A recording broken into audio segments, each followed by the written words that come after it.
Welcome back, everybody. This Week in America. Our website is thisweekinamerica.us. As mentioned on the program today, Lora Ann. She's got a 19-year career as a lead content writer for sales training manuals, coaching, sales, marketing presentations, division manager, operations manager, quality assurance, and training supervisor. She's a certified instructional designer and developer. And more importantly, the author of the brand new book, The Lost Parent Club. It's a survival guide for preparing for and working through the first year of loss while walking alongside your surviving parent.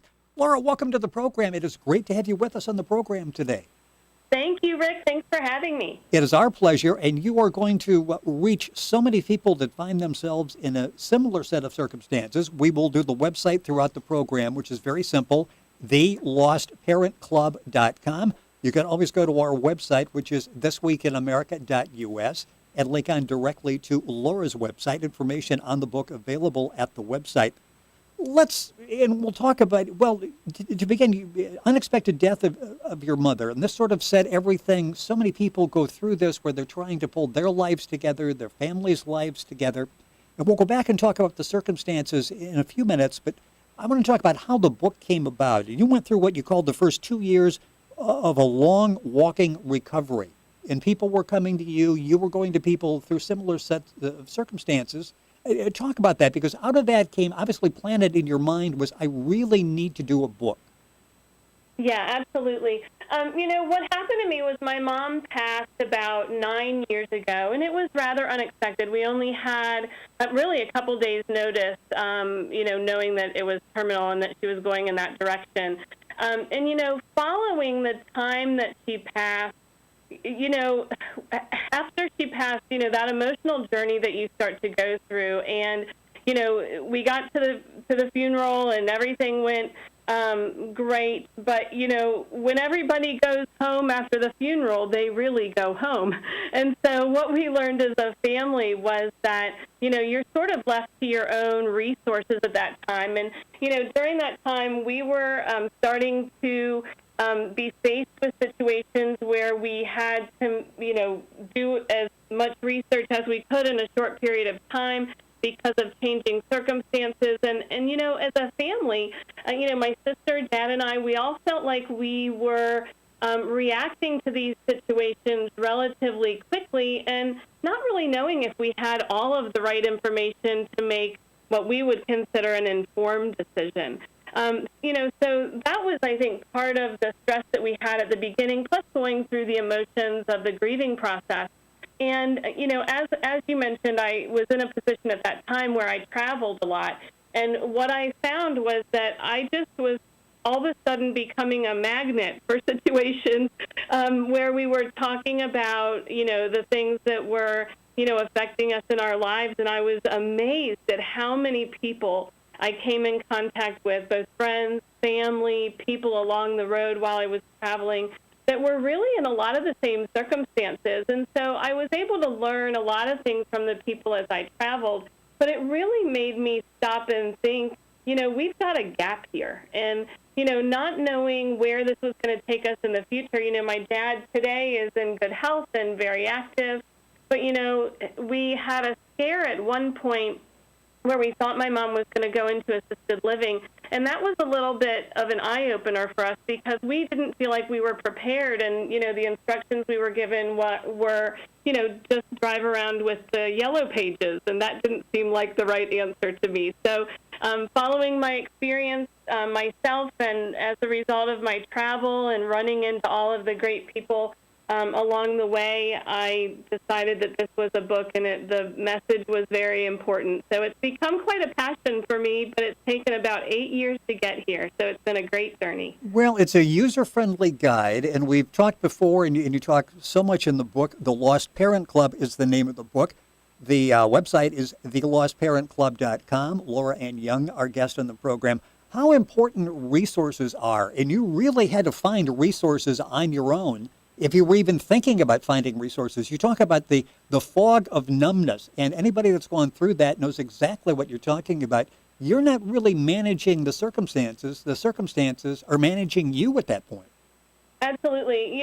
I know that just from our own journey, we really you're so dumbfounded by the loss in some cases, and with the number of people that I've talked to, and also readers that have had the opportunity to read the book at this point, I'm finding that more and more people that I come across are in the same situation. You're in that fog of numbness, and sometimes it's even hard to figure out how you're going to get out of bed that day because you're a little bit devastated, and sometimes a loss like this can really kick the legs out from under you. So being in that state of grief, and then also having to figure out in some cases, how are you going to handle the situations with your parents that you're walking alongside as it relates to things like assisted living, or if it's a senior in crisis, or home care, or groceries, nutrition, social issues. You have all these things, and it varies, by situation, for families. But there's a lot of different things that people are being faced with out there, and we're in that fog at that moment, and we just don't know where to start. So I hope that by putting the resources together, it would provide at least a starting point for families to get ahead of some of these issues as they're starting to go down this road. There are a lot of decisions that have to be made, in many cases quickly. And you said you were going through that period of making decisions, but not really totally comfortable. You were making the right decision. And again, that's because there were no resources available. You really had to do the research, and who had the time when everything is happening so rapidly. In the book, The Lost Parent Club, it's all laid out there. But talk about that, the first couple of days after your mother's death, and you have your father that you're concerned about. You've got funeral arrangements you're worried about. In trying to sort it all out and make decisions, make rational decisions. Yeah. Some of the things that we dealt with first, thankfully my dad was in good health. So, we didn't have a lot of the challenges that many families face today, with the medical conditions of your surviving parent.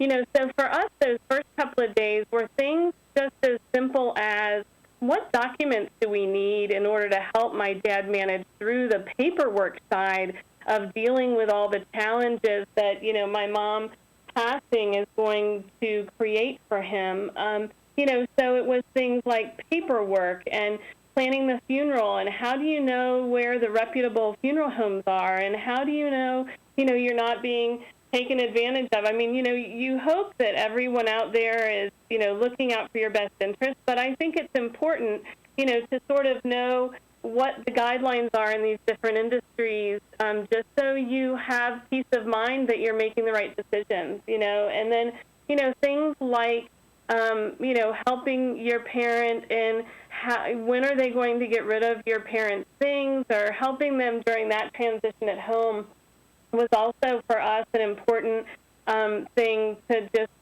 keep in conversation. So, it's a lot of things like that we faced there initially that felt very overwhelming. In some cases, we just were sort of winging it, and I don't know that that's always the right answer. Well, because of what you're doing, other people are not going to have to wing it. Once again, the resources are so important in helping you make urgent decisions that have to be made quickly. Our guest on the program is Lora Ann. Her book is The Lost Parent Club. Her website is thelostparentclub.com. Information on the book is available there. You can also go to our website, thisweekinamerica.us, and link on directly to Lora's website. And this is on your mind. As you're sorting through all of this, and people are coming up and asking you questions for the first couple of years, obviously this was weighing heavily on you because you wake up, 3:11 one morning, you wake up and out of a sound sleep, and you have all these ideas that you really want to put into book form, and basically in 3-4 hours, you've got the table of contents put together. Rick, that's a really funny story. I really didn't intend to write a book at any point until that morning. Not consciously, but subconsciously, something was working there. And I think of it as it was really a hobby that chose me, is what I've always claimed since the beginning of this process. But you're right. I woke up at 3:11. I had all these crazy ideas in my mind, and there was just no way to get back to sleep. So I gave into it and went downstairs and logged in. And at 7 a.m., I sat back and I thought, oh my, it looks like a table of contents. And, the ironic thing about that whole process was, it really has not changed since the first day when I put that together a number of years ago. And in addition to that, that 311 time continued to happen, which was, I felt like I was in that movie, what is it, Groundhog Day, Oh, yeah. where every single time I was going to write, that 311, thing happened in my body, and I woke up out of a sound sleep, and those were the days that I wrote. That happened the entire time during the storyline, but then once I was done with that and moved on to the resources, it never happened again. Well, and with your background, and I went through just very briefly, but your background in training and putting manuals together, it was almost like a natural that you write this because it is written like a training manual. Yeah, it really was. It was sort of a crazy thing that happened there, that it really was one of those gifts that I was very happy that as I started writing that these were all natural things. And, and I think that for me, I think it started out initially, quite honestly, as part of my own recovery. And, part of my own way of dealing with stress in some cases is to write. So it was a very natural process for me. But I realized at some point as I got into the resources piece that this project was really a lot bigger than me. It was something that as I came across all the numerous people as I traveled that were dealing with the same circumstances or similar or in many cases worse than mine, I just knew that this was something that was a necessity. And so it really, over the years, has become quite a passion for me.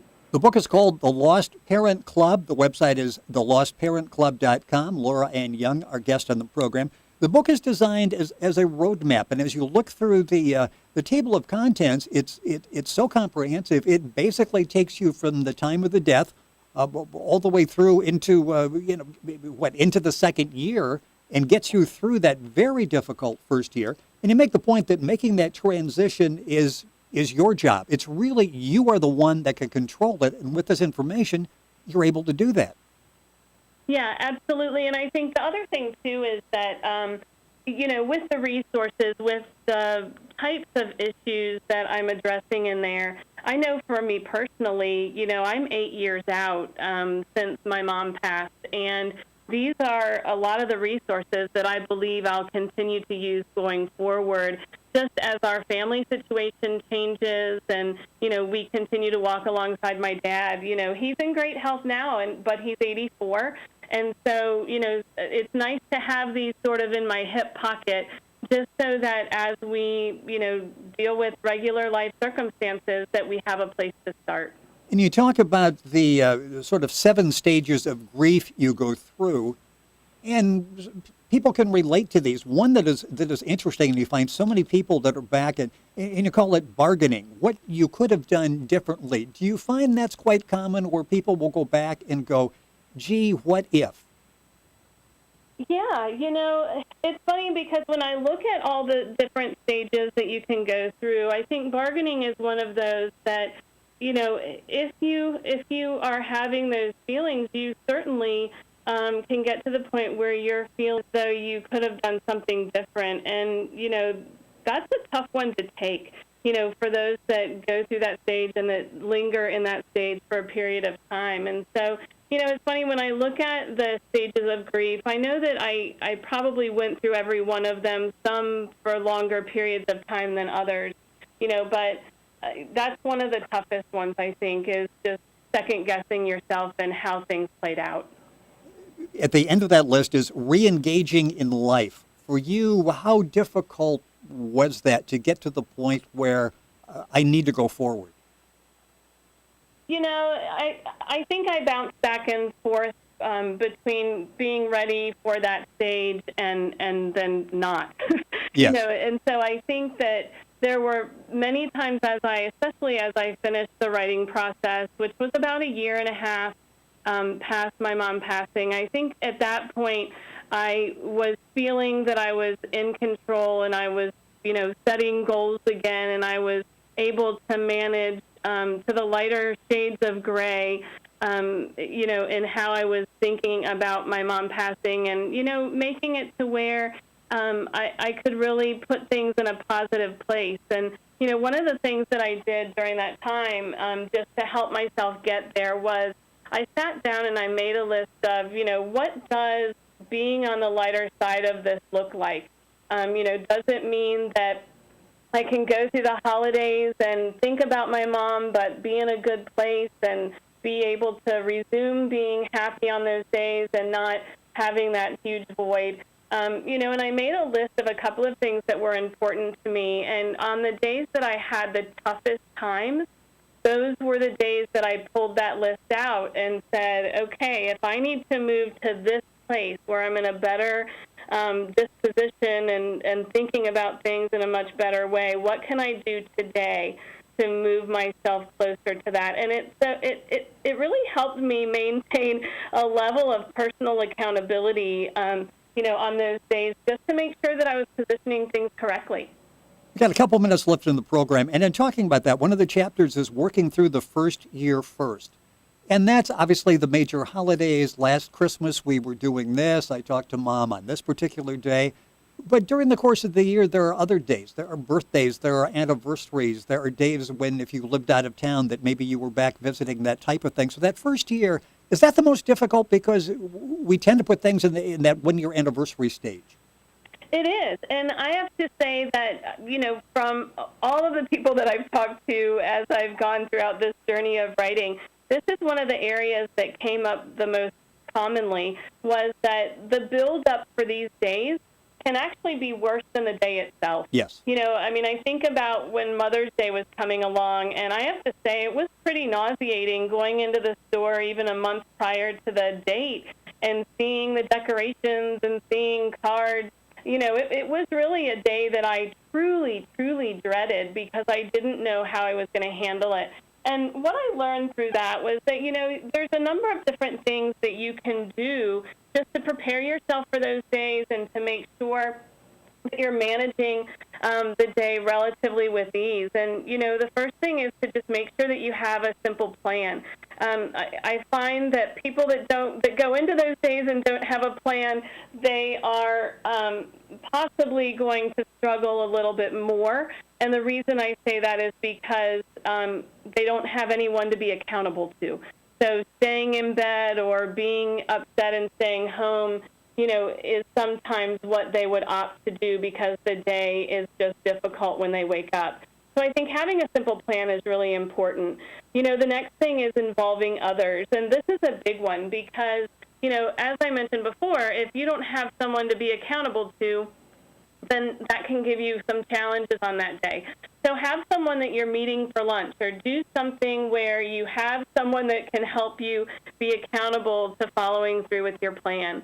And then the next thing is to just plan a small part of the day to honor the person that you lost. I know for my mom, there were, especially on Mother's Day, I think that first one was a really hard one for us. And so my sister and I actually on that day went and visited one of her best friends. And I'll tell you, that was just, it couldn't have been a better day. I mean, my sister and I had our moment to recognize that we missed my mom, but we also had the opportunity to recognize her best friend and give her one of her rings. And ironically, it fit perfectly, as life would have it. Yes. But that really made it to where we had a short period of time that recognized my mom in a positive way. We did lunch, and that was our plan. So, it really works out to do something simple like that. But I think if you follow those couple of steps, you can really manage through those first year first pretty much with ease.